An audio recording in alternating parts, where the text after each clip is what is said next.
Evet, yine organize sanayi yolu. Yine ölümlü kaza. Allah beterinden korusun.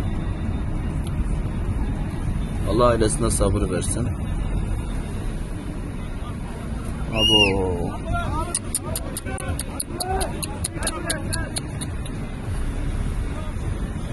Allah beterinden korusun.